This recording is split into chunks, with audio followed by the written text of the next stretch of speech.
Jika ada ayat Al-Quran dibuka dengan kata innama, adatul hasri, huruf pembatas, maka hukumnya hanya berlaku atau terbatas pada yang disebutkan di ayat saja, tidak keluar dari situ. Saya beri contoh bandingan dulu. Zakat itu dikeluarkan dan disalurkan hanya untuk 8 golongan. Tidak boleh keluar dari 8 golongan itu. Kenapa tidak boleh di luar 8 golongan itu? Karena ayat pengeluaran zakat dibuka dengan kata innama. Quran surah 9 At-Taubah di ayat ke-60.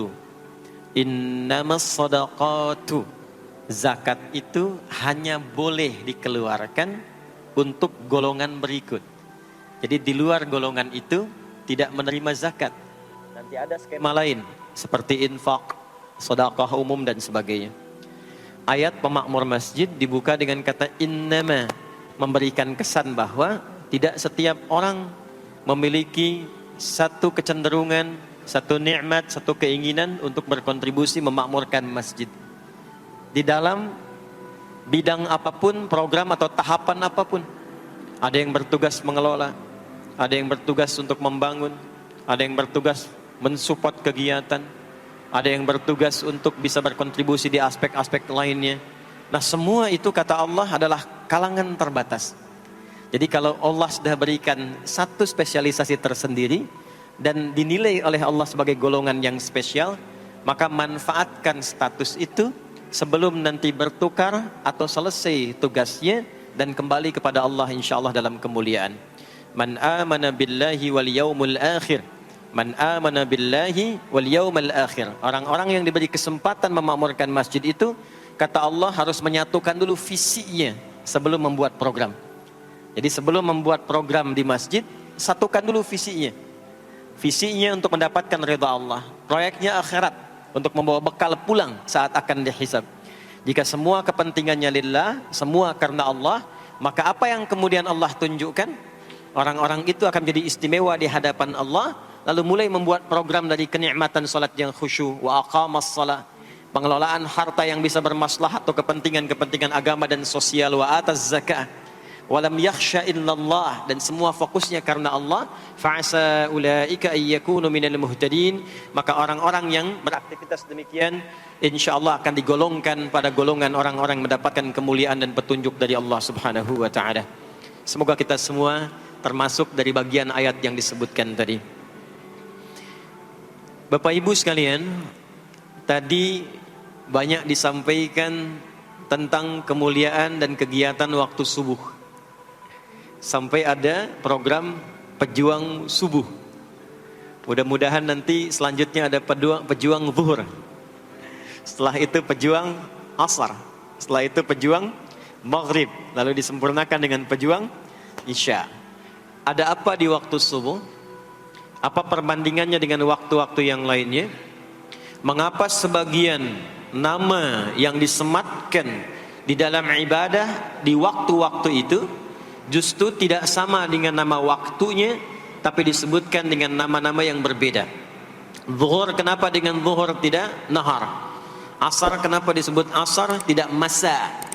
Subuh kenapa disebut subuh dan ada dua nama dengan fajar?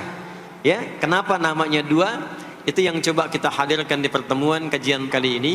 Mudah-mudahan dari pencerahan yang kita dapatkan di kesempatan pagi ini, ada bakal terbaik yang kita bawa pulang setelah menunaikan ta'lim ini insyaallah. Tidak cukup dengan amin, kita mulai dulu ya. Bismillahirrahmanirrahim. Kita mulai Quran surah ke-17 Al-Isra di ayat ke-78. Bismillahirrahmanirrahim. Aqimis salata liduluki syamsi ila ghasaqil layli wa qur'anal fajr inna qur'anal fajri kana mashhuda. Aqimis salat, tunaikan oleh kalian salat dengan sempurna, dengan benar. Penting dicatat, setiap ada perintah menunaikan salat dalam Al-Quran, yang salatnya dimaknai sebagai ibadah formal, bukan bermakna doa biasa. Jadi ada solat yang bermakna umum, yaitu doa.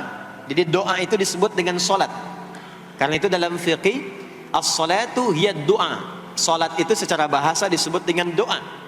Karena isi dari semua solat itu, bacaannya semuanya doa. Tapi kalau ada solat yang dimaksudkan ibadah yang kita tunaikan, dimulai dengan takbir, berniat kita, ditutup dengan salam, maka solat yang dimaksudkan ini, itu seringkali di Quran kalimatnya dibuka dengan derivasi kata aqama yuqimu. Kalimat solat pertama di Quran Al-Baqarah ayat 3. Alladzina yu'minuna bil ghaibi wa yuqimunas shalah. Al-Baqarah ayat ke-43. Wa aqimus shalah wa atuz zakah. Selalu menggunakan aqama, yuqimu, yuqimuna, aqimi, dan seterusnya. Termasuk di Quran surah ke-17 Al-Isra ayat 78. Aqimis salata, menggunakan kata aqim. Apa itu aqim? Aqama, yuqimu, yuqimuna, aqim, itu artinya menunaikan dengan sempurna, sesuai dengan ketentuan yang diberlakukan, tegak sempurna. Jadi ketika Allah meminta kita menunaikan solat, solat yang diinginkan itu kata Allah bukan solat biasa saja, bukan sekadar bertakbir kemudian ditutup dengan salam. Ada ketentuannya, ada aturan-aturannya. Karena itu ketika Allah meminta kita menunaikan solat, setelah menggunakan kata aqim, aqimu, yuqimuna, kalimat solatnya menggunakan alif lam. Kalau Bapak Ibu cek silahkan, rata-rata ada alif lamnya. Ya, tidak berdiri sendiri. Alladzina yu'minuna bil ghaibi wa yuqimunas shalah, ada alif lamnya. Wa aqimus shalah wa atuz zakah. Wasta'inu bis sabri was shalah, ada alif lamnya. Nah, alif lam itu diantara fungsinya dalam bahasa Arab, ada yang berfungsi sebagai ta'rif. Ta'rif itu seperti artikel the dalam bahasa Inggris. Ya, car itu banyak di luar, mobil. There are so many cars outside. Itu banyak sekali kendaraan di luar. Tapi kalau kita katakan the car, ya, yang ini bukan yang lain. As-shalah, kenapa menggunakan alif lam? Memberikan kesan yang diinginkan itu salat yang sesuai aturannya. Salat yang sesuai dengan ketentuannya. Karena itu di era Nabi SAW, boleh dicatat nanti hadisnya riwayat Muslim, nomor hadis 397, yang meriwayatkan nanti sahabat Abu Hurairah radhiyallahu taala anhu. Pelaku yang mengalami ini namanya Khalad bin Rafi' Az-Zuraiqi. Dikisahkan datang seorang sahabat, ya, Nabi SAW, kemudian dakhala ila al-Masjid Nabawi, kemudian masuk ke Masjid Nabi, fa shala bi jambin Nabi sallallahu alaihi wasallam. Maka ia salat di samping Nabi sallallahu alaihi wasallam, wan nabiyyu fi nahiyatin ukhra min al-masjid. Sedangkan Nabi di sisi yang lain di masjid itu. Kalau diilustrasikan, dia masuk ke masjid, kemudian Nabi di satu sisi yang lain. Kemudian dia salat. Kemudian ketika dia selesai, falamma sallama yaminan wa shamala, thumma atan nabiyya sallallahu alaihi wasallam. Ketika dia salam ke kanan dan ke kiri, lalu mendatangi Nabi sallallahu alaihi wasallam. Faqala, dia berkata, "Assalamu alayka ya Rasulullah." Ya, assalamu alayka ya Rasulullah. Kata Nabi, "Wa alaikassalam wa rahmatullah. Irji' shalli fa innaka lam tusalli." Kata Nabi, "Wa alaikassalam wa rahmatullah." Kamu salat lagi karena engkau belum salat. Padahal sudah salam. Fa'ada salatahu, kemudian dia mengulang salatnya. Thumma atan nabiyya, dia datang lagi ke Nabi SAW. Dia berkata, "Assalamu alayka ya Rasulullah." Dijawab dengan jawaban yang sama. Kata Nabi, "Wa alaikassalam wa rahmatullah. Irji' salli fa innaka lam tusalli." Kamu balik lagi salat karena engkau belum salat. Padahal sudah salam. Maka dia melakukan itu sampai 3 kali. Sampai dia berkata, "Ya Rasulullah, ma uhsinu ghairah." Ya Rasulullah, ini yang bisa saya kerjakan. Kalau ada yang kurang, alimni, mohon ajarkan saya bagaimana sholat yang sesuai aturan yang benar itu. Maka diajarkanlah oleh Nabi bahkan sejak wudu. Idza qumta ila shalah. Kembali muncul kalimat tadi, aqama yuqimu. Kata Nabi, jika engkau sholatnya ingin sempurna, fa asbighil wudu, maka mulai dengan wudu yang sempurna. Maka biasanya orang kelihatan dari wudunya. Orang yang baik sholatnya itu mulai kelihatan dari sejak wudunya. Kalau wudunya tidak sempurna, buru-buru, yang dibasuh tidak sempurna, itu pasti akan berdampak kepada sholatnya. Setelah itu thumma istaqbil qiblah, lalu menghadap ke arah kiblat, lalu diajarkanlah oleh Nabi tata cara salat mulai dari takbir sampai dengan selesai salam. Nah, salat seperti ini jika benar oleh kita diikuti. Jadi fokus baik-baik di sini, benar-benar diikuti oleh kita aturannya dari mulai wudu sampai dengan salam, maka Allah akan berkenan memberikan 5 kemuliaan yang dicurahkan pada seorang hamba saat di dunia. Jadi kalau pahala di akhirat, pahala sholat kita dapatnya di akhirat. Sekali menunaikan sholat dapat 10 poin. Itu ada di Quran surah ke-6 Al-An'am di ayat 160. Man jaa bil hasanati falahu asyru amthaliha. Siapa yang mengerjakan perbuatan hasanah, perbuatan baik yang punya nilai pahala, maka diberikan nilainya 10. Di dalam Al-Quran, sholat itu disebut dengan hasanah, perbuatan baik yang punya nilai pahala. Itu ada di Quran surah ke-11 Hud di ayat yang ke-114. Aqimis salata tarafain nahar wa zulafan minal lail innal hasanati yudhibnas sayyiat. Tunaikan sholat di pembuka siang sampai akhirnya, sampai ketemu malam. Jadi dari subuh, zuhur, asar, maghrib sampai ke isya. Semua solat itu kata Allah disebut dengan hasanat. Innal hasanat. Hasanat jamak dari hasanah. Jadi solat disebut dengan hasanah. Kalau kita menunaikan solat di Al-An'am ayat ke-160, maka diberikan poin. Poinnya namanya ajrun. Ya, kita sebut dengan pahala. Pahala itu bahasa Qur'annya ajrun. Di Quran surah At-Tin, lahum ajrun ghairu memnun. Begitu kita mengerjakan amal soleh, maka diberikan pahalanya. Perbuatan amal solehnya disebut dengan hasanah, pahalanya disebut dengan ajrun. 10 itu ngitungnya bukan begini, bukan 1, 2, 3, 4, itu terlalu sedikit. Di hadis Muslim, ukuran 1 keduanya 500 tahun, 2 ketiganya 500 tahun, 3 keempatnya 500 tahun. Jadi sekali kita menunaikan sholat 10 nilainya, setiap 10 itu 1 keduanya 500 tahun, 2 ketiganya 500 tahun. Kalau ditunaikan di masjid, ya, ditunaikan di masjid, nanti dapat lagi tambahan pahalanya. Baru masuk datang ke masjid dengan niat sholat, bukan yang lain ya. Kan ada orang yang kadang ke masjid niatnya tidak sempurna ibadah, mungkin janjian ketemu teman, ya, akhi, bro, ketemuan yuk, ya. Di mana? Di Pondok Indah aja, sambil sholat zuhur. Sambil sholat zuhur. Jadi sholatnya sambil, ya, nyambi itu, ya. Substansinya mau ketemu kan? Agenda intinya ketemuan sambil sholat zuhur. Nah, kalau kita niatkan mutlak untuk ibadah, apapun itu, mau sholat, mau baca Quran, mau i'tikaf, itu baru datang, baru menginjakkan masjid, masuk dengan kaki kanan, baru datang, itu sudah dicatatkan 25 kebaikan. Belum apa-ngapain. Jarak 1 keduanya tadi 500 tahun, 2 ketiga 500 tahun. Kalau dilakukan sholatnya berjamaah, maka dapat tambahan 27, kalikan 27. Sudah dapat 10, 10 kali 27 berapa tuh? Ya, 270. Setiap satunya kalikan 500 tahun. Maka sholat di masjid itu bukan main-main. Itu kelihatannya nanti 2. Saat sakaratul maut, pahala itu ditampakkan. Jadi pahala itu bukan sekarang. Pahala itu saat kita pulang. Nanti begitu akan meninggal, ditampakkan itu. Ya, pahala yang telah kita kerjakan itu dalam bentuk amal yang diridhoi oleh Allah. Makanya orang-orang yang rajin beramal saleh, ya, hasanahnya banyak, itu hidupnya tenang. Karena dia merasa tenang, jiwanya pun tenang. Ketika pulang pun dia berada dalam ketenangan. Itu yang menjadikan dia kadang senyum. Ada orang yang akan meninggal itu senyum.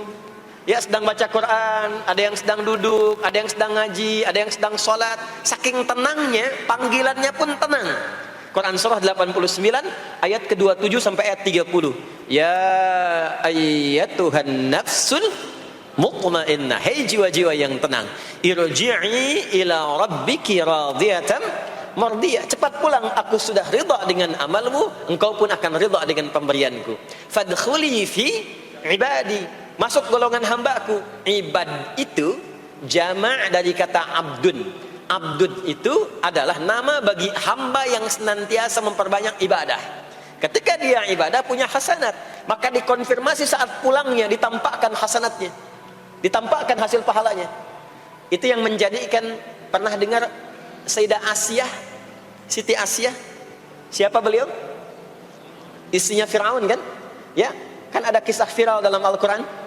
Ketika beliau akan dieksekusi oleh Fir'aun, la'natullahi alaih, Fir'aun itu akan mengadab, akan menghukum istrinya sendiri, Sayyidah Asyah. Ketika akan disiksa dan sudah diikat dalam tiang itu, akan disiksa, maka beliau berdoa, Siti Asyah itu, dan doanya diviralkan di Al-Quran.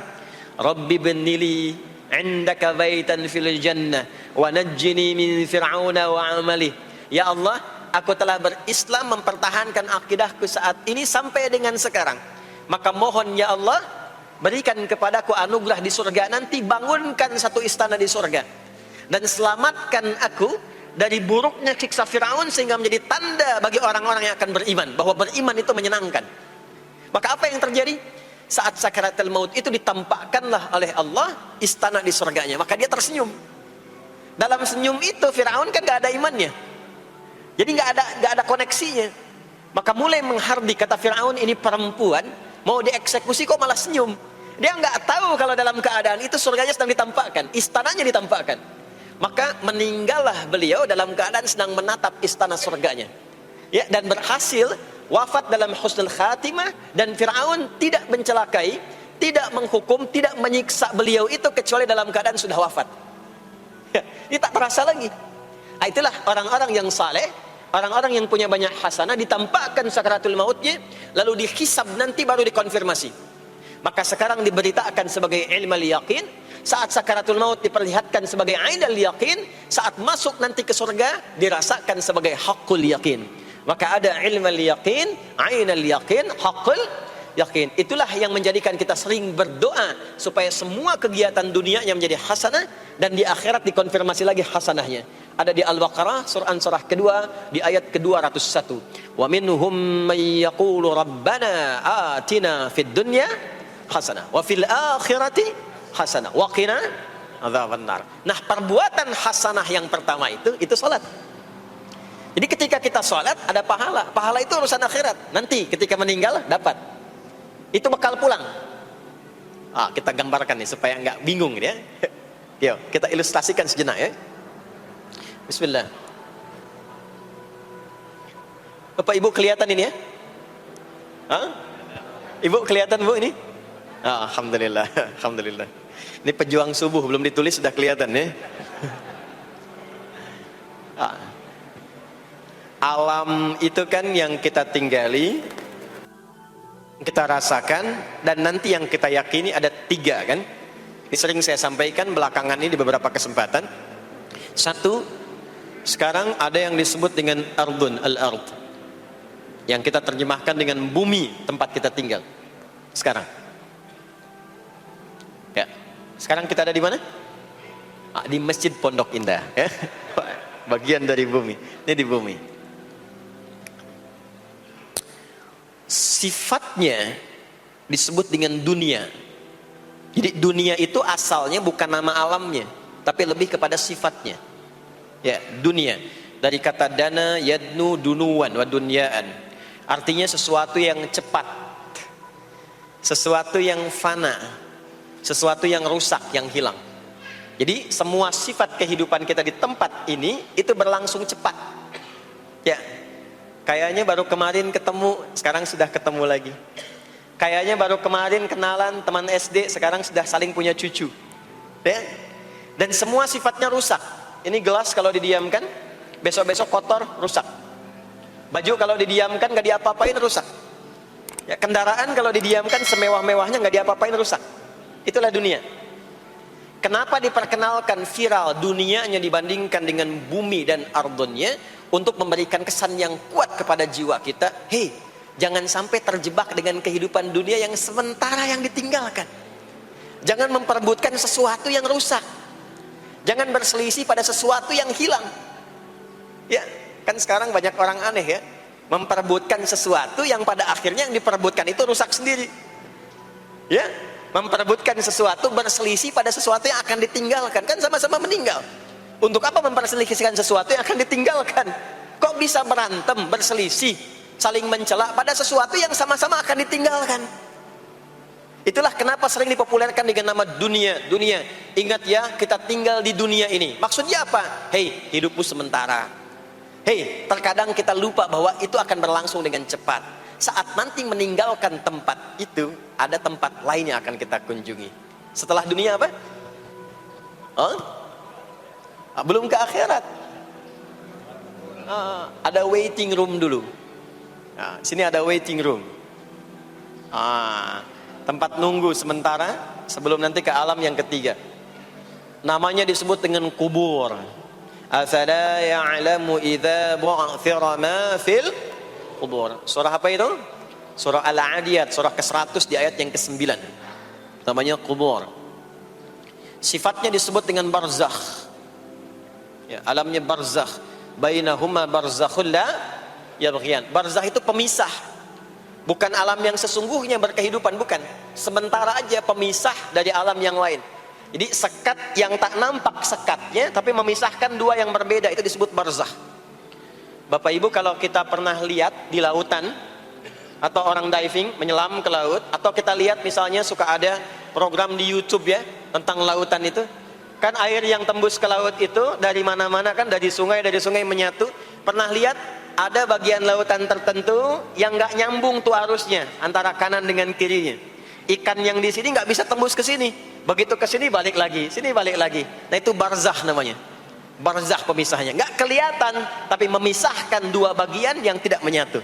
Bainahuma barzakhul la yabghiyan. Alam ini kenapa disebut barzakh? Karena dia memisahkan antara kehidupan di bumi dengan sifat dunia dengan kehidupan di alam yang ketiga namanya akhirat. Akhirat. Kalau sudah ada taknya, ada akhir, ada akhirat. Kalau sudah ada taknya di ujung, itu artinya ujung sesuatu yang gak ada awal lagi setelah itu. Ya sudah berakhir di situ. Ya. Di kalau di sini meninggal, masuk ke sini. Di sini selesai, ke sini ke akhirat. Tapi kalau di akhirat ini ujungnya gak ada meninggal lagi. Ya, gak ada wafat lagi, gak ada meninggal lagi. Jadi nggak usah update status kalau di sini, statusnya akan abadi. Kalau di sini masih berpindah-pindah, ya mau status apapun dunia akan ditinggalkan. Begitu selesai pindah ke sini. Di sini mulai sama. Yang pejabat, yang pengusaha, pebisnis, ya, yang diplomat, yang macam-macam sampai ke sini mulai sama. Almarhum. Nanti bedanya dihisab, begitu sampai sini statusnya akan diraih sesuai dengan amalan yang ada di sini. Nah, mohon izin, mohon maaf, kalau di sini yang semua kita kerjakan, aktivitas kita disebut dengan amal, pekerjaan kita yang melahirkan bekal itu, ya, maka tuntutannya cuma satu, amal saleh. Pastikan semua amal perbuatan yang kita kerjakan soleh. Soleh itu artinya dipandang baik oleh Allah, singkatnya begitu. Kalau makan dengan cara yang saleh, yang Allah senangi. Minum yang saleh. Berpakaian yang saleh. Bekerja yang saleh. Maksudnya kalau Anda cari pekerjaan, cari yang dibenarkan oleh Allah. Jangan bekerja dengan korupsi, jangan bekerja dengan cara menyogok, jangan bekerja dengan mempopulerkan riba misalnya. Kalau makan yang saleh, jangan makan yang haram. Jangan makan hasil dari pencurian. Itu namanya saleh. Kalau kita kerjakan semua aktivitas kita, pekerjaan semuanya soleh, maka tadi dia akan punya nilai. Nilai itu yang disebut dengan hasanah. Ya? Hasanah ini punya poin. Poinnya yang disebut dengan ajrun, yang kita kenal dengan pahala, yang tadi saya terangkan. Nah ini hasanah, ajrun. Hasanah ini yang ikut ke alam kubur nanti. Yang ininya tidak amalnya. Contoh gampangnya begini, saya tunjukkan. Ini ada minuman. Ya, minum itu kan aktivitas standar, amal standar untuk menghilangkan haus. Siapapun bisa minum, mau yang beriman, mau yang belum beriman. Saya sering katakan belum beriman dengan harapan sama-sama beriman sebelum wafat. Ya, itu adabnya. Maka bagaimana cara minum ini supaya menjadi soleh? Kata Nabi di hadis Al-Bukhari, perhatikan, idza quddimat ta'amu, kalau hidangan disajikan, mau makanan mau minuman, Khudh biyaminika ma yalik, ambil dengan tangan kananmu, thumma sammillah, aw iqra bismillahirrahmanirrahim. Maka sebelum diminum ucapkan bismillahirrahmanirrahim. Maka kalimat bismillahirrahmanirrahim itu yang akan menjadikan aktivitas minum menjadi hasanah. Dituliskanlah pahalanya, namanya ajrun. Minumannya selesai, itu masalah dunia. Hausnya hilang, keluar jadi kotoran, itu minumannya. Jadi gelasnya nggak ikut ke alam kubur. Ya, minumannya nggak ikut. Yang ikut apanya? Ini hasanahnya. Jelas di sini? Karena itu, semua aktivitas yang kita kerjakan dalam berkehidupan itu pasti ada pedoman dalam Al-Quran dan hadis detailnya untuk membimbing semua aktivitas kita menjadi soleh. Pedoman itulah yang sering kita kenal dengan nama doa namanya.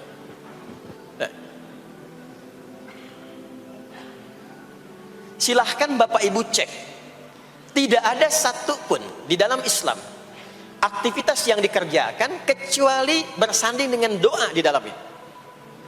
Coba cek ya, bangun tidur sudah ada doanya? Sudah. Makan ada doanya? Berpakaian ada doanya? Dan kalau kita mau jujur, itu semua aktivitas doanya nggak sama. Bangun tidur dengan mau tidur sama nggak doanya? Bahkan urusan ke masjid nih, masuk masjid ada doanya nggak? Kakinya diatur kan? Kanan. Keluar masjid ada doanya? Doa masuk dengan keluar sama nggak? Beda. Ada yang mau ke toilet ya, masuk toilet, kakinya diatur nggak? Kaki apa masuknya? Kiri. Keluar, ada doanya nggak? Nah, perkara ke toilet pun bisa jadi amal soleh. Karena semua yang dikerjakan dalam Islam itu bernilai. Allah itu ingin mendidik kita, jangan sampai melakukan sesuatu yang tidak ada manfaatnya. Dan kalau sudah ada manfaat, jangan tanggung. Jangan hanya jadikan kegiatan itu terbatas pada satu alam saja. Dunia dapat tapi alam kubur gak dapat. Dunia dapat tapi akhirat gak punya bekal. Gimana nanti pulang ke akhiratnya? Ya, saya mau tanya sebentar. Maaf ya, kita yakin gak bahwa kita akan meninggal? Saya ulang, yakin gak akan meninggal? Baik, sekarang pertanyaannya, kalau sekiranya meninggal, pindah alam atau tidak? Pindah kan? Makanya diumumkan di Masjid Raya Pondok Indah, inna lillahi wa inna ilaihi rajiun. Telah meninggal dunia, telah meninggalkan dunia. Artinya keluar dari sini. Sekarang kita pakai hukum dunia sebentar. Biasanya begini, kalau orang pindah tempat, walaupun ada di satu alam, itu pasti butuh bekal. Dan kadang bekalnya nggak sama. Contoh, nanti Ramadan, setelah itu masuk Idul Fitri. Biasanya ada mudik ya. Mungkin nggak mudik kalau nggak ada bekal. Saya sering perhatikan setiap tahun, orang itu mau mudik kalau ada bekalnya. Masya Allah, cuman motornya bebek, ya. Tapi kan bekalnya ada yang singa, ada yang sapi, ya. Itu ditambah lagi pelepah pisang, kasih dus lagi, kasih tulisan, sayang tunggu aku pulang, gitu kan? Kan dikumpulkan kan? Dan saya pernah tanya, kenapa mas gak pulang? Gak ada bekal pak katanya. Jadi orang mau pindah tempat saja, itu perlu ada bekal. Anda kesini kalau nggak ada bekal nggak mungkin sampai. Sekarang kalau pindah dari Indonesia ke Singapura, sama nggak mata uangnya? Beda. Di Malaysia sama nggak? Semakin jauh ke Saudi, ke Amerika, hukumnya mengatakan setiap pindah tempat pasti bekalnya beda. Jangan pernah kita mengharapkan atau membuat hukum sendiri ketika pindah tempat. Jadi sesama dunia saja tempatnya, bekalnya sudah beda. Sekarang Anda menginginkan pindah alam dari dunia ke kuburan, bekalnya pengen sama, mustahil. Makanya sejak kita meninggalkan dunia, semua paket dunia tanggal di atas. Pindah ke bawah, selesai. Nih bajunya ini gak akan ikut nih, ganti. Ya namanya kafan kan. Dan di kafan itu sudah gak ada kantongnya. Coba dicek tuh, ada kantongnya gak kan kafan tuh? Gak ada. Dan ini gak akan dibawa nih handphone yang bagus, lagi dipakai ngerekam nih, gak akan ikut. Ah saya mau dipakai aja, ntar kalau malaikat nanya man buka, nih sudah pernah ikut kajian. Rombongan Ustaz Adi. Ya beda, ini beda alam. Maka yang ikut apanya? Yang ikut tuh hasanahnya, value-nya, nilai kebaikannya. Ini yang kita yakini, ini yang kita imani. Jadi mumpung masih ada kehidupan, perbanyak. Kalau dulu sadar banyak yang salah, Sekarang sisanya ganti dengan yang soleh. Kalau sudah diperlihatkan, sekarang kan banyak yang viral di YouTube, dilihat, didengar oleh telinga kita, disimak oleh kita, orang meninggal sedang sholat, orang meninggal setelah menjadi pemulung kebaikan, orang meninggal dalam keadaan baca Quran, diperlihatkan di mata kita. Kok bisa buka YouTube yang keluar di beranda itu? Itu kan hidayah. Jadi kalau sudah ditampakkan di depan mata, ya, didengar oleh kita, terlihat langsung, maka yang disadari salah yang dulu ganti dengan yang soleh sekarang. Kalau tidak kita lakukan, maka rugi kita saat pulang. Ini yang dimaksud surah ke-103. Wal asr. Innal insana lafi khusr. Illa alladhina amanu wa amilus salihat. Amal saleh. Nah, ini nanti yang dibawa pulang ke sini. Ya, sini. Nah, bagaimana melatih supaya semua kegiatan kita itu jadi soleh? Gimana latihannya? Karena nggak mudah untuk melakukan itu. Belum tentu bangun itu langsung soleh, itu belum tentu.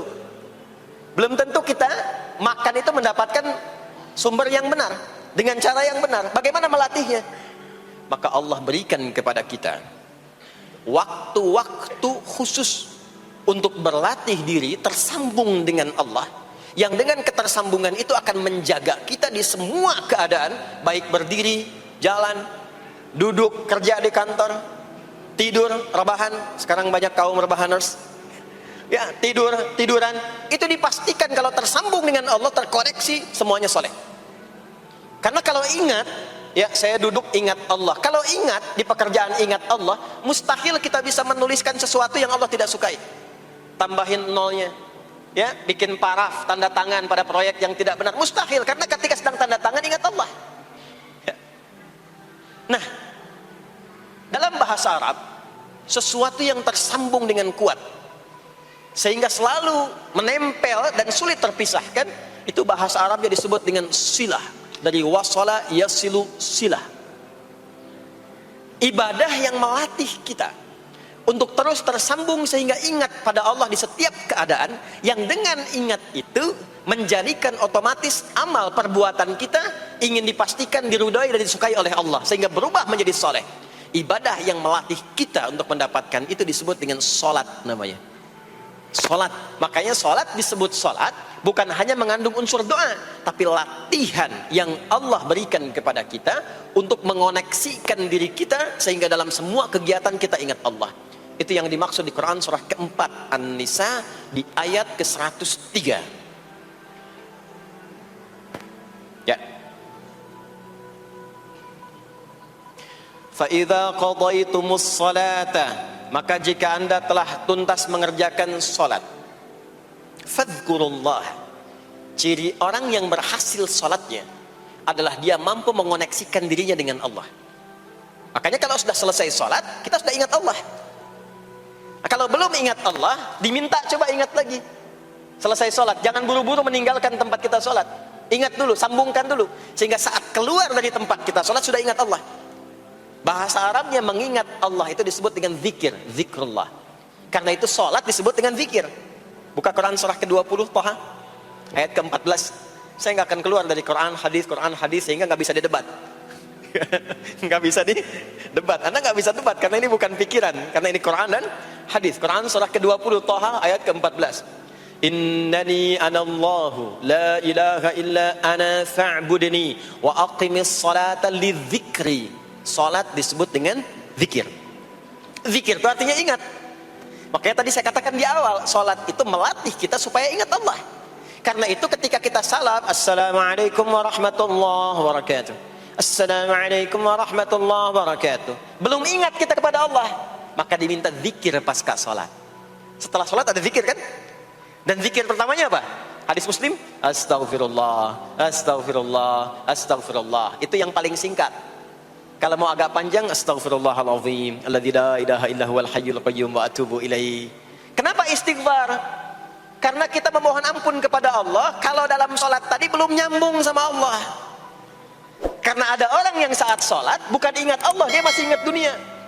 Padahal dari sejak awal sholat sudah diminta buang urusan dunia ke belakang. Makanya kita bertakbir, itu ada kitabnya.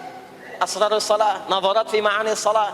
Ketika Anda mulai bertakbir, takbir begini, Allahu Akbar. Kenapa mengangkat tangan gini salah satunya? Di antara maknanya, buang urusan dunia ke belakang. Pasrahkan dirimu kepada Allah. Kalau sholatnya ingin khusyuk, jangan bawa urusan dunia ke dalam sholat. Buang. Yang menjadikan seseorang kurang khusyuk begitu takbir, dunia masih dibawa. Lisannya berucap Allahu Akbar, tapi pikirannya motor Hu Akbar, mobil Hu Akbar, ya kan?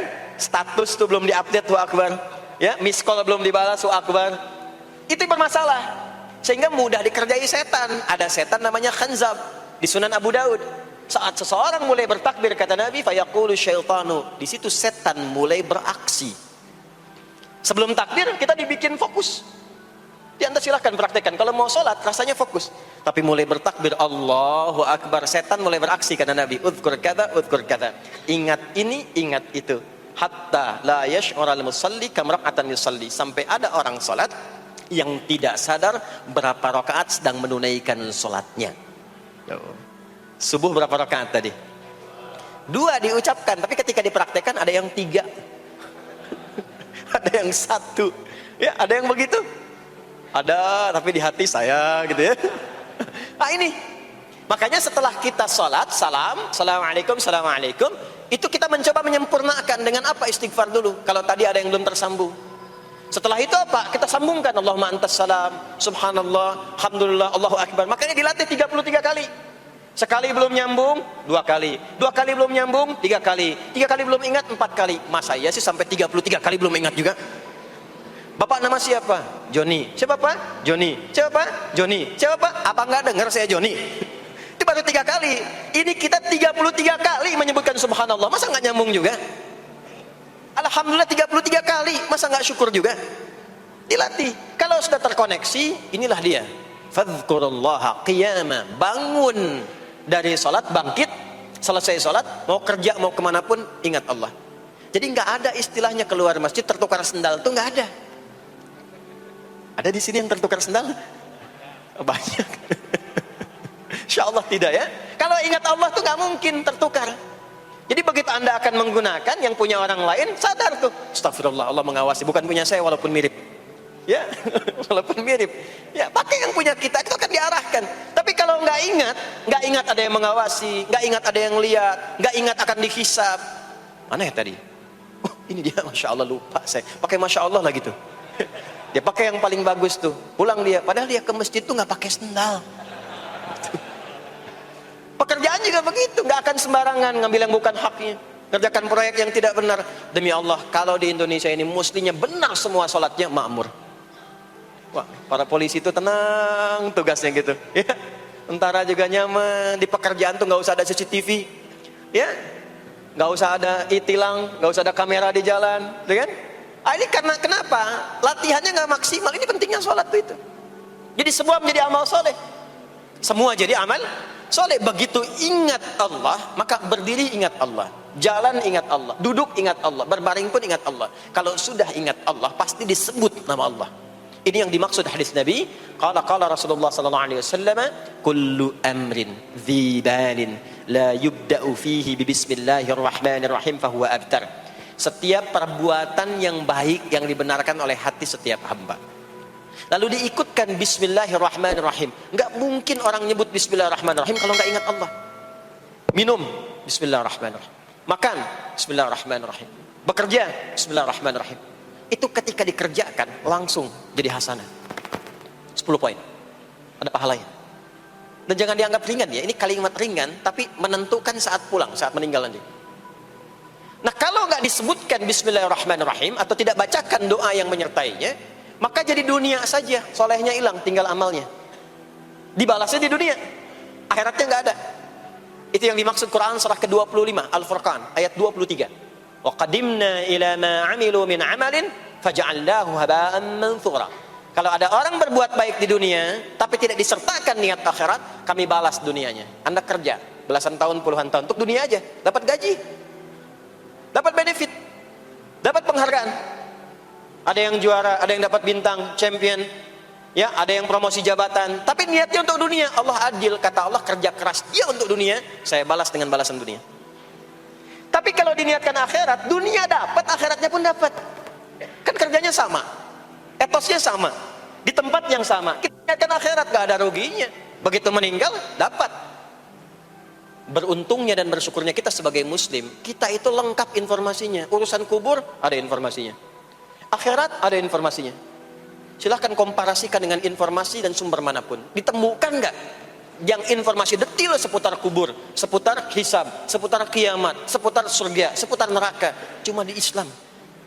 Itu yang kita syukuri, supaya kita siap-siap. Bukan sekedar dibaca. Baca ada pahalanya, tapi siap-siap ada konsekuensi kebaikannya. Ini balik ke sini. Karena itu saya katakan dari awal, pertama Bapak Ibu sekalian, sholat itu menjadi ibadah paling pokok karena dia akan mengantarkan kita pada konektivitas yang kuat dengan Allah Subhanahu wa taala. Ini poinnya. Kalau sudah nyambung dengan Allah, bukan cuma jadi amal soleh. Orang-orang yang tersambung dengan Allah di semua aktivitas kehidupannya, maka akan mendapat jaminan langsung dari Allah Subhanahu wa taala yang memudahkan semua urusan hidupnya. Mudah sukses, mudah bahagia, mudah tenang. Semua kemudahan yang kita raih dalam konteks kebahagiaan, ketenangan, kesuksesan itu kalau digabungkan semua maknanya berubah katanya menjadi falah. Apa namanya? Falah. Falah itu bahagia, sukses, nyaman. Kalau dibuka kamus English Arabic misalnya, falah itu bahasa Inggrisnya success and happiness. Bukan cuma bahagia, bahagia dan sukses. Bukan cuma sukses, karena ada orang sukses belum tentu bahagia. Saya sering tanya yang ini nih, dan biasanya para ibu yang juara menjawabnya itu. Ya, pilih mana? Kaya tapi gelisah, atau miskin tapi tenang? Miskin tapi tenang. Sukses tapi gelisah, ya, atau miskin tapi tenang? Sukses tapi tenang, ya. Sukses dan bahagia. Nah, sukses dan bahagia itu bahasa Arabnya falah. Ini poinnya. Falah. Nah, sekarang coba kita dengar baik-baik. Cek telinganya masih ada nggak? Cek telinga masih ada nggak? Setiap hari, di setiap pergantian waktu dalam sehari. Pergantian waktu sehari itu ada 5. Dari mulai subuh, ke siang, zuhur, ke sore, asar, mau habis sore menjelang malam, maghrib, muncul malam, isya. Itu setiap hari 5 kali berganti waktu diperdengarkan oleh Allah. Hambaku, kamu harus bahagia. Hambaku, kamu harus sukses. Apapun pekerjaanmu, sukses. Apapun aktivitasmu, harus bahagia. Harus senang, harus tenang. Falah. Kuncinya apa? Salat. Diperdengarkanlah, hayya 'alas shalah. Diperdengarkan di telinga kita. Telinga bahasa Arabnya udhun, jamaknya adzan. Maka kalimat yang diperdengarkan 5 kali sehari itu disebut dengan adzan. Dan satu-satunya lafaz yang diperdengarkan 24 jam di muka bumi ini tak pernah berhenti. Makanya setiap tempat terjadi perbedaan waktu sholat. Ya, di sini tadi subuhnya jam berapa? 4.13, 12, 49, 4.10, terjadi perbedaan pendapat tentang waktu subuh. Ya, ini menandakan bahwa bukan dari tempat yang sama. Saya di Bekasi tadi 49, 4:09, sini 4.13. Jadi setiap detik, setiap menit, ini adzan, sana adzan, ini adzan, sana adzan, terus bersautan. Dan kalau kita dengarkan sedunia itu dari beda waktu, 24 jam diperdengarkan. Hayya 'alas shalah, ayo salat. Kenapa mesti salat ya Allah? Hayya 'alal falah. Dengar tuh baik-baik kata Allah. Salat akan mengantarkan engkau pada kebahagiaan. Salat mendekatkan engkau pada kesuksesan. Salat mengantarkan engkau pada kedamaian. Makanya kalau orang salat pasti tenang hatinya. Kalau nggak percaya silakan. Salat itu diantara manfaatnya mendatangkan ketenangan. Salat mendatangkan kesuksesan. Karena itu, salat bukan hanya ibadah yang diwajibkan pada umatnya Nabi Muhammad SAW saja, tidak. Semua nabi dan rasul yang pernah bertugas di bumi itu semuanya salat dan meminta umatnya salat. Hanya memang kita yang paling sempurna menunaikannya, caranya. Ya, dulu umat nabi-nabi lain juga salat. Contoh, Nabi Musa salat. Nanti diviralkan di Quran surah ke-20 Thaha ayat 14. Nabi Isa alaihi salam yang paling dekat ke Nabi Muhammad 600 tahun sebelum Nabi lahir, itu salat. Beliau salat. Diviralkan di Quran surah 19 Maryam ayat 31 sampai 33. Ya, sampai ke 33-nya wa ja'alani mubarakan aina ma kuntu wa awsani bis shalah. Salat. Siapa lagi? Nabi Zakaria Nabi Zakaria itu kapan beliau mendapatkan berita gembira akan punya anak? Saat sholat. Jadi berdoa, masuk ke mihrabnya Maryam, melihat Maryam punya banyak keistimewaan, maka beliau sholat di mihrabnya itu. Di Quran surah ketiga Ali Imran ayat 38 sampai 39. Hunalika da'a Zakaria rabbah qala rabbi habli min ladunka dzurriyyatan thayyibah innaka sami'ud du'a. Turun jawaban, fanadathul malaikatu wa huwa qa'imun yusalli fil mihrab anna Allah yubashshiruka bi Yahya. Jadi Nabi Zakaria itu dapat berita akan punya anak namanya Yahya saat sholat. Di sholat itu kalau dikerjakan bisa berdampak pada percepatan terkabulnya doa. Minta apapun dijawab sepanjang maslahat. Makanya nanti untuk umat Nabi Muhammad, jangan tunggu panggilan sholatnya adalah panggilan langsung dari Allah. Minta, punya masalah apa? Aku selesaikan, kata Allah. Di sholat itu bukan main-main, bukan beban, bukan sekedar kewajiban, tapi kewajiban yang dipaksa untuk membahagiakan kita. Kalau Allah nggak sayang, nggak akan disuruh sholat.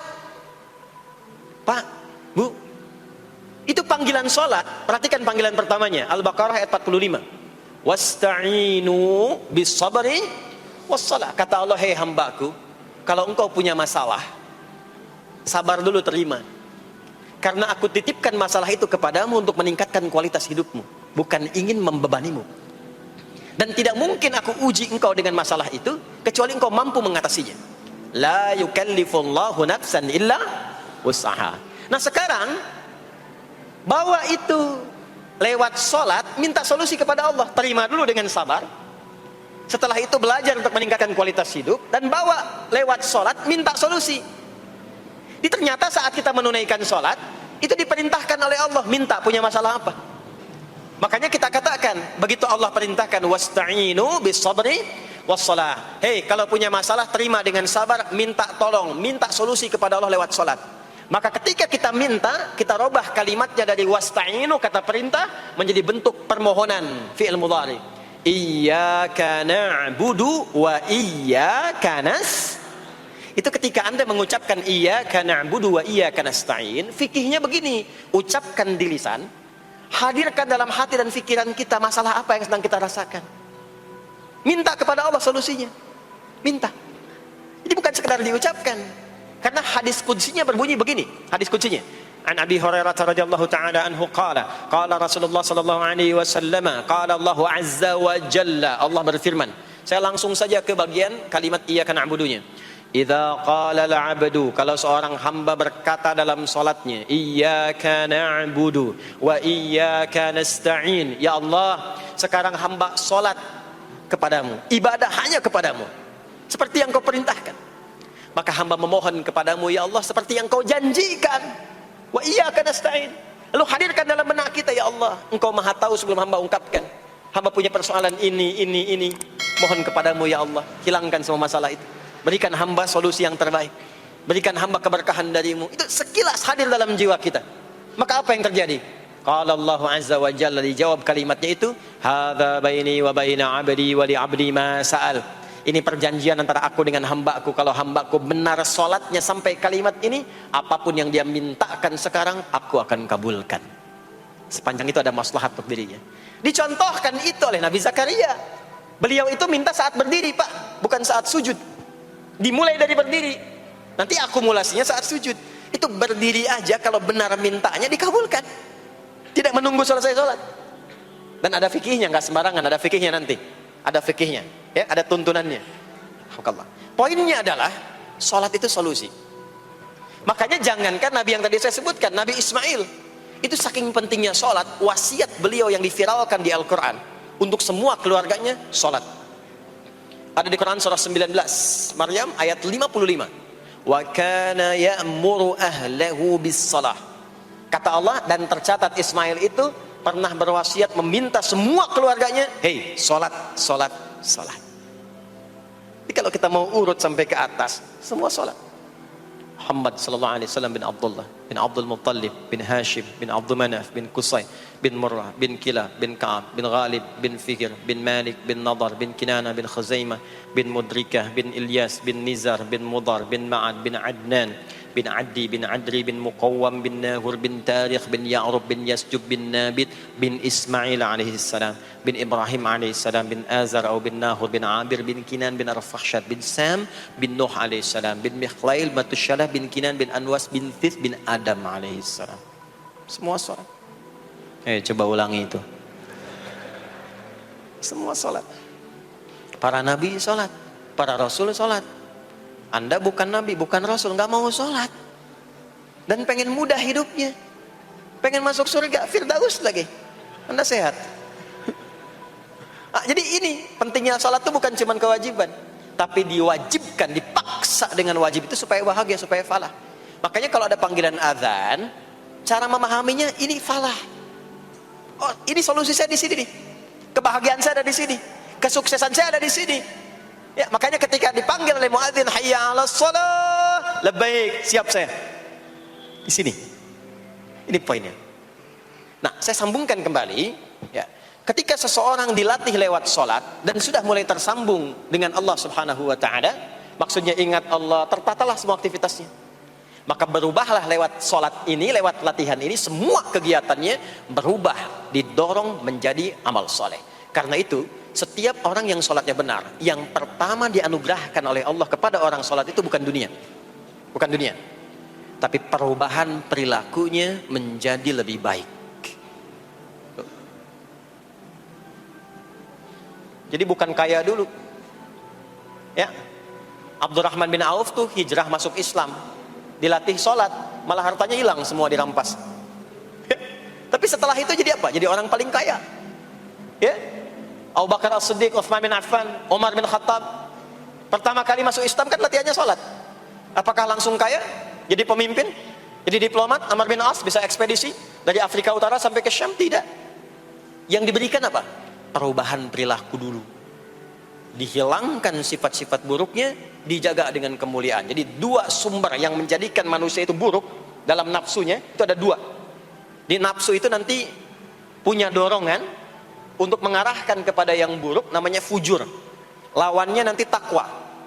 Lawannya takwa. Di Quran surah Asy-Syams surah 91 ayat 7 sampai 10, wa nafsi wa ma sawaha fa alhamaha fujuraha wa taqwaha. Nah, fujur itu nanti yang membisikkan, mengarahkan kepada hal-hal yang negatif.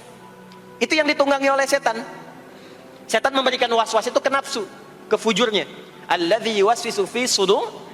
Di dalam sudur ada kolbu, di dalam kolbu ada nafas, di dalam nafas ada fujur.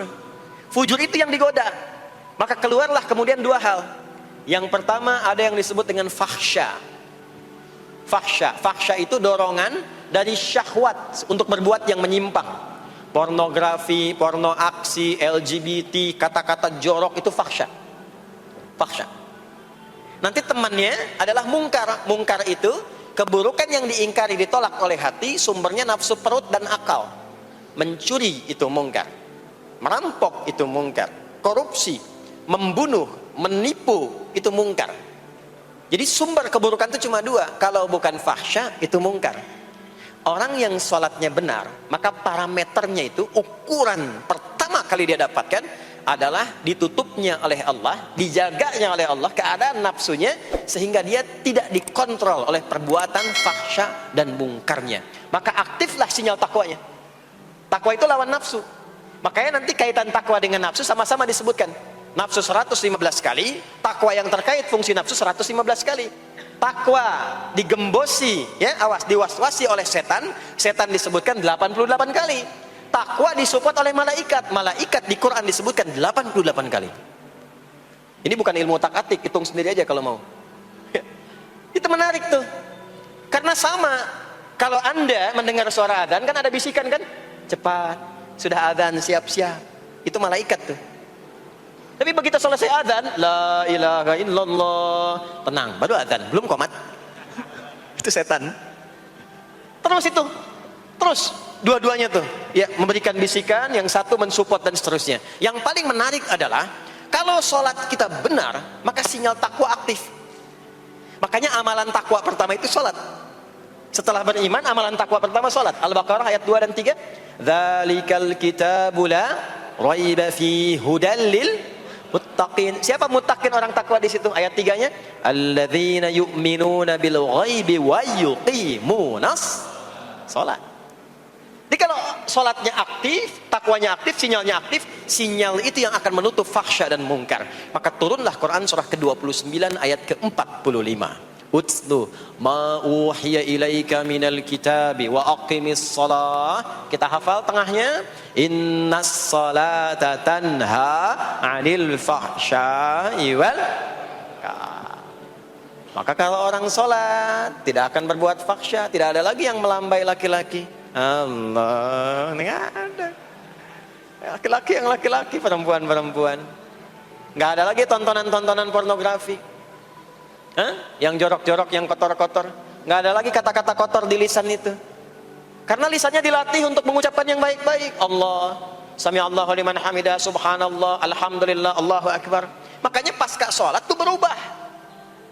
Maaf ya, Allah tidak memberikan kepada Nabi Muhammad SAW tongkatnya Nabi Musa, mukjizatnya Nabi Isa, apalagi Nabi Ibrahim dan selainnya. Tapi Allah turunkan Al-Quran kepada Nabi Muhammad SAW, lalu dipraktekkan Quran itu pertama lewat sholat. Anda tahu apa yang terjadi? Nabi Muhammad itu diutus oleh Allah dalam lingkup masyarakat yang sangat terbelakang dan hatam kriminal. Jadi kriminalnya bukan dikerjakan, hatam. Dan nyaris tidak kenal kebaikan, makanya disebut dengan jahiliyah. Kalau Bapak Ibu tanya di zaman Nabi, ya maaf, ada pezina? Bukan cuman ada, hatam, perfeksionis zinanya. Itu. Membunuh itu, ya, mabuk, ada orang mabuk kekinian di zaman jahiliyah, pemabuk amatir itu 5 kali sehari mabuknya. Yang amatir. Jadi kalau baru mabuk sekali, 2 kali, itu coba-coba. Amatir itu 5 kali. Pembegal. Ya, sekarang kita dengar berita ada begal ini itu. Jahiliyah itu sekampung begal semua. Kampung Gifar. Tapi Allah menghendaki Rasulullah latih lewat sholat. Apa yang terjadi? Berubah jahiliyah itu, berubah menjadi khairu ummah. Umat terbaik yang paling teladan, yang menginspirasi, yang pernah berkehidupan di bumi. Sampai persaksiannya dari Allah langsung, turun Quran surah ketiga Ali Imran ayat 110. Kuntum khaira ummatin ukhrijat linnas. Jadi kalau ada orang dermawan, itu yang paling dermawan. Kalau ada orang sabar, itu yang paling sabar. Kalau ada pasar yang paling ideal, itu yang paling bagus. Berubah itu. Ya. Kenal Abu Dzar Al-Ghifari? Ayo kenal. Enggak. Abu Dzar Al-Ghifari itu nama aslinya Jundub bin Junadah. Di antara pemimpin begal di zamannya. Dari kota Ghifar. Ghifar itu kampung begal asalnya. Ya, hamukumullah. Masuk Islam. Datang ke Mekah. Bertemu dengan Rasulullah. Begitu masuk Islam, kata Jundub bin Junadah, ya Rasulullah, ausini au kama qala. Berikan saya nasihat. Kata Nabi, pulang sekarang. Kata beliau, enggak, saya mau umumkan keislaman saya depan Ka'bah. Kata Nabi, jangan lakukan. Sekarang orang masih belum tahu tentang Islam, nanti marah kamu dipukuli. Kata beliau, ya Rasulullah, saya ini membegal terang-terangan, masa bersyahadat sembunyi-sembunyi? Maka keluar ke depan Ka'bah, dia katakan, ya ma'asyara Quraisyin, hei semua orang Quraisy. Datang orang. Usyhidu bi annahu la ilaha illallah wa anna Muhammadar Rasulullah. Aku bersaksi, syahadat la ilaha illallah Muhammad Rasulullah. Kalian mau apa? Dipukulin sampai pingsan. Sampai ketika akan diteruskan, ada riwayat mengatakan datang Sayyidina Ali bin Abi Thalib, ada yang mengatakan Sayyidina Hamzah, ya, bin Abdul Muttalib radhiyallahu ta'ala anhuma jami'an. Datang menyampaikan, jangan teruskan. Kalau ini meninggal, ini wafat, kita akan celaka karena kafilah kita akan lewat desa Ghifar. Kalau lewat Ghifar akan berhasil niaga kita, katanya. Ya, karena akan dihabisi semua ini orang Ghifar. Maka dibiarkan pergi, pulang. Tahu apa yang terjadi? Begitu Nabi hijrah ke Madinah, dikagetkan dengan suara kaki yang berdecak kencang, bang bung. Ternyata ada berita gembira, sekampung begal Ghifar itu masuk Islam semuanya, berubah jadi baik. Untuk menginspirasi generasi kemudian, maka dipopulerkanlah oleh beliau kunyahnya dengan nama daerahnya. Sayalah Abu Dzar Al-Ghifari. Al-Ghifari itu maksudnya apa? Dulu saya ini berasal dari Ghifar, kampung saya kampung begal. Cuma karena saya masuk Islam, diajarin sholat, diajarin baik, sekampung baik semua. Ya. Makanya orang-orang Arab setelah itu, bahkan non-Arab, kalau datang memperkenalkan daerahnya. Imam Al-Bukhari, itu nama aslinya bukan Al-Bukhari. Nama aslinya Muhammad. Punya bapak namanya Ismail, punya kakek namanya Ibrahim, kakek buyutnya Al-Bughirah, yang buyutnya Al-Bardizbah. Tinggal di kecamatan Ju'fah, Kabupaten Bukhara, Provinsi Khorasan, sekarang negaranya Uzbekistan. Karena berasal dari Bukhara, datanglah beliau kemudian ke Arab, sekarang ke Jazirah, ke Mekah, ke Madinah, memperkenalkan, saya bukan orang Arab, saya dari Bukhara. Rumusnya tambah alif lam di depannya, ujungnya tutup dengan i. Al-Bukhari, saya dari Bukhara. Diperkenalkan, maksudnya apa? Islam sudah masuk ke tempat saya, orang-orangnya sudah baik, orang-orangnya sudah khusyuk. Itu memperkenalkan. Orang tua kita Syekh Yasin dari Padang, maka diperkenalkan Syekh Yasin Al-Padangi. Syekh Ahmad Khatib dari Minangkabau, Syekh Ahmad Khatib Al-Minangkabawi. Syekh Abdul Somad dari Palembang, Syekh Abdul Somad Al-Palembangi. Syekh Nawawi dari Banten, Syekh Nawawi Al-Bantani. Nanti ada Pak Ghafur dari Pondok Indah, ya, Masjid Raya Pondok Indah, datang ke Mekah umrah haji. Ana Ghafur al Masjid Raya al Pondok Indahi, gitu. Itulah salat. Salat. Jadi salat itu merubah keadaan kita lebih baik. Itulah sebabnya kenapa 5 waktu. Karena Allah inginkan di setiap waktu kita jadi orang baik. Di setiap waktu kita bahagia. Setiap waktu selesai persoalan. Datang masalah subuh, ya, antara subuh ke zuhur kan ada masalah tuh. Gak mungkin ada orang dari subuh ke zuhur gak punya masalah tuh, gak mungkin. Tuh wajahnya udah kelihatan tuh. Ya, makanya kita datang, ya, menghadap kepada Allah, minta diselesaikan, minta diberikan taufik, sujud kita. Diberikanlah solusi. Zuhur ke asar ada masalah, datang saat asar. Asar ke maghrib punya masalah, datang. Makanya semua ulama dulu seperti itu. Al-Bukhari itu menuliskan kitab sahihnya itu 16 tahun. Setiap satu hadis akan ditulis, sholat dulu. Sholat dulu. Begitu tenang, nyaman, baru tuliskan. 16 tahun. Itulah sholat. Nah, dari sekian waktu yang 5 kali itu, ada waktu yang spesial. Waktu spesial inilah yang ingin saya bahas, yang tadi disampaikan dalam pengantar sambutan. Jadi ini inti yang mau saya katakan. Ini barusan muqaddimah tuh. Ya. Barusan muqaddimah. Baik. Kan kita sholat berapa kali sehari? Kita hitung. 1, subuh. 2, zuhur. 3, keempat, yang kelima, isya. Berapa jumlah rakaatnya? 17. Baik ya. Itu nomor telepon untuk koneksinya. Koneksi kita dengan Allah nomornya catat ya. 24434. Ya. Kalau ditanya berapa nomor koneksi dengan Allah? 24434. Subuh 2, zuhur 4, asar 4, maghrib 3, isya 4. 5 waktu kan? Baik. Di 5 waktu ini kita dijaga, diinginkan menjadi hamba yang baik, bahagia, nggak lekat dengan masalah, tuntas semua. Saking sayangnya Allah sama kita. Kalau nggak sayang nggak disuruh sholat. Itulah sebabnya ketika diperintahkan menunaikan waktu sholat, diberikanlah gambaran waktunya. Tapi yang jadi persoalan kita sekarang yang akan dibahas, di antara sekian waktu itu ada waktu-waktu yang spesial. Ada waktu-waktu yang spesial. Dari mulai subuh ke isya itu ada yang dispesialkan oleh Allah karena ada bonus berlipat di dalamnya. Waktu apakah itu? Mari kita bacakan dulu mulai dengan Quran surah kedua ayat 238. Paling kanan sebelah atas di mushaf standar. A'udzubillahi minasyaitonirrajim. Bismillahirrahmanirrahim. Mohon izin saya agak lambatkan sedikit ritmenya karena ini inti yang mau kita bahas. Tadi muqaddimah makanya saya percepat ya. Hafizu 'alas salawati was salatil wusta wa qumu lillahi qanitin. Hafizu. Kalau Bapak Ibu lihat mushaf terjemah, diterjemahkannya dengan jagalah. Jagalah itu ihfazu, hafidha yahfaz. Tapi kalau ada alif setelah hafizu, itu berarti fi'il madhinya, past tense-nya, akar kata kerjanya hafadha, yuhafidhu. Alifnya mufa'alah, bermakna saling. Jadi mengartikannya begini, hafidhu 'alas salawati. Hei, hendaklah kalian saling menjaga waktu sholat. Kalau saling itu sendirian atau banyakan? Banyakan. Jadi kalau bapak di rumah ada 5 orang, bapak, ibu, dan 3 orang anak, maka jangan soleh sendirian, Pak.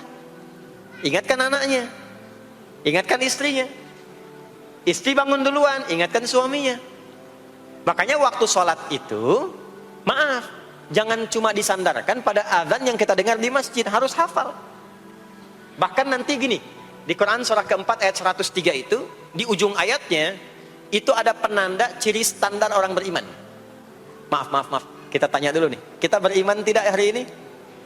Halo, beriman? Hati-hati ya, karena kata Nabi ada yang subuh beriman, sorenya sudah kufur tuh. Ya, yusbihu mu'mina wa yumsi kafira. Hati-hati ya.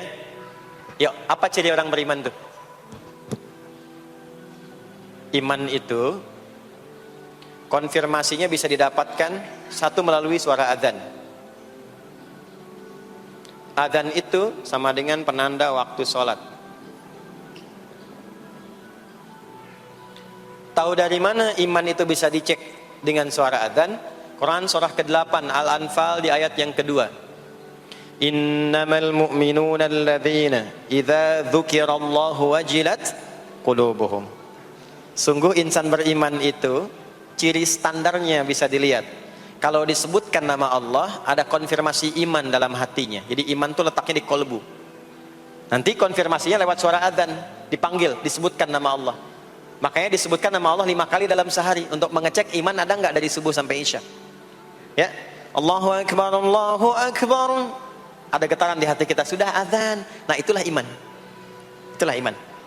Makanya orang yang punya iman dengan yang belum punya iman akan beda getarannya. Ini hanya dimiliki oleh orang yang punya iman saja. Yang belum punya iman nggak bisa, nggak punya itu. Allahu Akbar, Allahu Akbar. Surah apaan nih?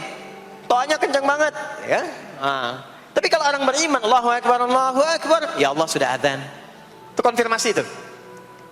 Nanti semakin tinggi imannya, bahkan ada yang orang sudah menunggu sebelum tiba waktunya. Tadi subuh jam 4:13 di sini. Ada yang nunggu dari jam 3, padahal belum dipanggil. Ya, masya Allah. Di Bekasi 4:09. Allahu Akbar, Allahu Akbar. Adzan, ingat dia. Nah, itu ciri beriman. Cuman imannya standar. Jadi bukan iman yang kuat, standar. Kuat belum, lemah tidak. Allahu Akbar, Allahu Akbar. Jam 4:09, jam 3 sudah bangun. Nunggu itu, iman yang kuat.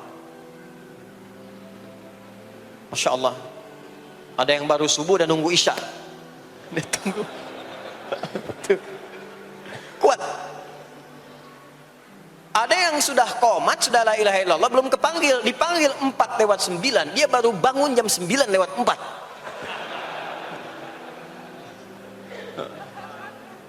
Tuh. Nah, ini iman lemah.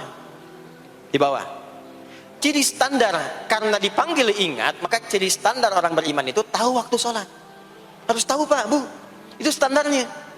Itu ada di Quran surah keempat, di akhir ayat 103. Innas salata kanat 'alal mu'minina kitaban mawquta. Kalau pakai terjemah balaghah itu bunyinya begini, sungguh orang beriman itu pasti tahu waktu sholat. Nah, jadi kalau ditanya jam berapa zuhur nanti belum bisa kita jawab dengan sempurna, itu artinya apa? Imannya belum naik itu ke level standar, belum menguat. Ya, ini poinnya. Nanti kapan waktu sholat itu tiba? Kalau ada yang belum ingat, jangan dibiarkan tidak ingat. Makanya kata Al-Quran, saling menjaga ya waktu sholat itu. Jangan sampai di keluargamu, ada temanmu, kolegamu, bahkan tetanggamu itu nggak tahu waktu sholat. Bahkan nggak sholat, itu bahaya. Kalau memang sayang sama anak, ingatkan. Sayang istri dengan suami, ingatkan. Tanda istri beriman yang cinta dengan suaminya, tanda pertamanya ketika mengingatkan suaminya pada semua hal yang disukai oleh Allah. Begitu sebaliknya. Maka kata Al-Quran, hafidhu, saling menjaga waktu sholat. Disebutkan di situ alas sholawat, bentuknya begini. Tulisannya alif, lam, waw, alif, tak maftuha begini. Alas, begini tulisannya. Karena nanti ada yang begini, as-sholat, ada yang begini. Biar saja, nggak usah. Ada yang begini, tak marbutah. Seperti Al-Baqarah ayat 3, alladzina yu'minuna bil ghaibi wa yuqimunas shalah. Begini tulisannya. Ada yang begini, as-salat pakai alif tak gini. Tapi di Al-Baqarah ayat 238 tulisannya begini, alas salawati, taknya terbuka. Secara singkat begini, secara singkat. Kalau tulisannya begini, maka yang dimaksud salat fardu. Yang dimaksud salat apa? Salat fardu. Salat fardu itu ada berapa? 5 waktu. Maka kata Allah, hei, saling jaga ya. Waktu salat yang fardu itu yang 5 waktu. Di antara yang 5 itu ada yang spesial. Was-salatil wusta, waktu yang pertengahan. Tengah-tengah di antara 5 waktu itu. Yuk kita tuliskan dulu sebentar. Sebentar. Salat ada salat apa saja? Subuh, kemudian zuhur, kemudian asar, kemudian oh nggak cukup, ambil ke sini, maghrib, kemudian isya. Oh, subuh, zuhur, asar, pindah sini, maghrib, isya. Lihat rumusnya. Jadi yang sholat pertengahan yang mana? Jangan lihat tulisannya itu, ya, karena subuh di tengah-tengah disebutnya subuh ya. Sholat pertengahan yang mana? Asar apa subuh? Subuh apa asar? Apa dalilnya? Kita pakai dalil. Nah, sholat pertengahan itu disebutkan oleh Nabi itu ada 2. Ada subuh dan asar. Qala Rasulullah sallallahu alaihi wasallam yata'aqabuna fiikum malaikatul laili wa malaikatun nahari fi salatil asri wa fi salatil fajri. Berebut semua malaikat yang bertugas di siang dan malam, berebut membersamai kita. Kalau berebut itu artinya kalau ada yang berdoa diaminkan, kalau ada yang mohon ampun diistighfarkan oleh malaikat. Jadi malaikatnya minta kepada Allah, ya Allah ampuni si fulan, ya Allah ampuni si fulan, ya Allah si fulan, dan seterusnya sampai selesai. Itu khusus di salat asar dan salat subuh. Sampai kemudian thumma yas'aduna ila sama, kemudian mereka para malaikat itu kembali bertugas masing-masing, lalu Allah mengonfirmasi kepada mereka untuk menunjukkan kebenaran tugas malaikat yang tidak bermaksiat. Allah Maha tahu tentang hambanya, Maha tahu. Tapi Allah ingin menunjukkan kepada kita apa yang benar dari lisan malaikat itu, yang enggak pernah berdusta. Ya, maka Allah bertanya kepada malaikat, bagaimana keadaan hambaku ketika engkau tinggalkan? Maka disampaikan oleh malaikat itu, ya Allah, aku meninggalkan hambamu si fulan, dia sedang menunaikan ibadah, dia sedang sholat kepadamu, sedang khusyuk berdoa, dan seterusnya. Maka apa jawabannya? Saksikanlah, ketika malaikat menyampaikan sedang ibadah, maka turun bonus dari Allah untuk mengampuni dosa si hamba itu. Itulah manfaatnya waktu pertengahan. Waktunya disebutkan di hadis ini asar dan subuh. Antara asar dan subuh itu masih ada yang unggul, ada yang istimewa lagi. Apa yang istimewa? Antara asar dan subuh yang istimewa terletak di subuhnya. Jadi dari 5 waktu ini, yang pertengahan asar dan subuh, karena amal di bawah ditunjukkan untuk mendapatkan penilaian langsung dari Allah seketika dan memberikan jawaban dari apa yang kita inginkan, asar dan subuh. Tapi dibandingkan asar dengan subuh, bila keduanya dibandingkan, dua-duanya mulia. Maka subuh punya kemuliaan yang tidak dimiliki oleh asar. Ya, makanya nanti asar bisa bertemu dengan zuhur, masih ada jama, masih ada qasar. Maghrib ketemu isya, masih ada jama, ada qasar. Ya, tapi subuh nggak bisa di jama, nggak bisa di qasar.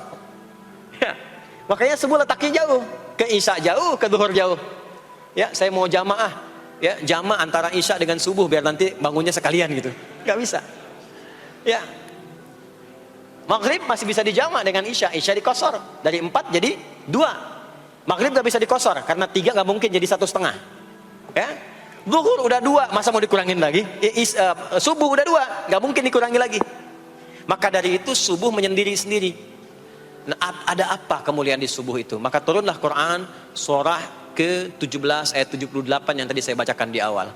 Aqimis salata liduluki syamsi ila ghasaqil lail. Sampai sini zuhur sampai isya. Dulu kisyamsi tergelincir matahari itu zuhur.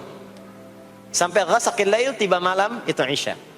Lalu ditutup ujungnya wa qur'anal fajr. Khusus untuk subuh itu ditambahkan selain salat ada bahasa Quran di Quran sendiri. Khusus untuk subuh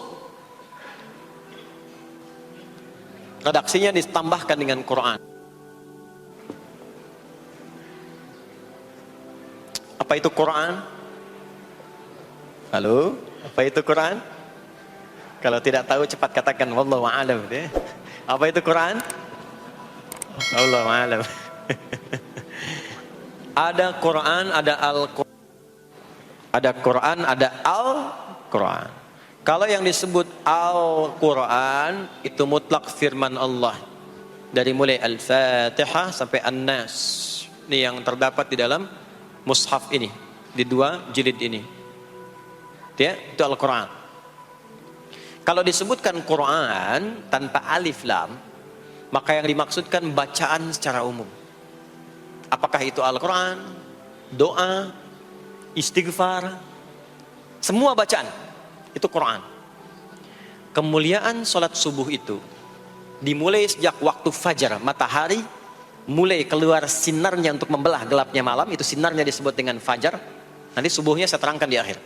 Sinarnya membelah kegelapan malam, fajar shadiq.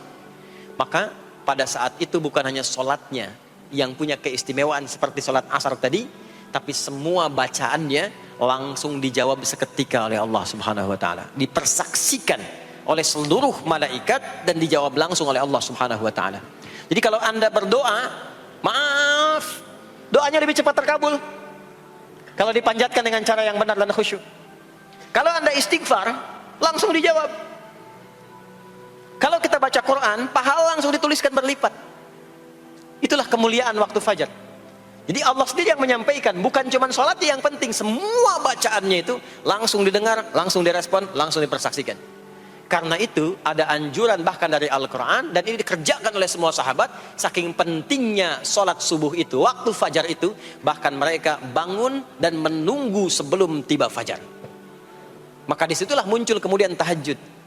Maka muncullah kemudian istighfar sebelum waktu subuh.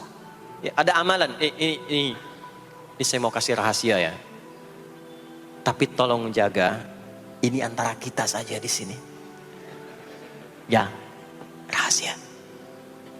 Ada waktu sebelum subuh. Cuman 15 sampai 20 menit kurang lebih. Ingat ya, kalau dikonversi sekitar 15 sampai 20 menit waktunya. Namanya waktu sahar.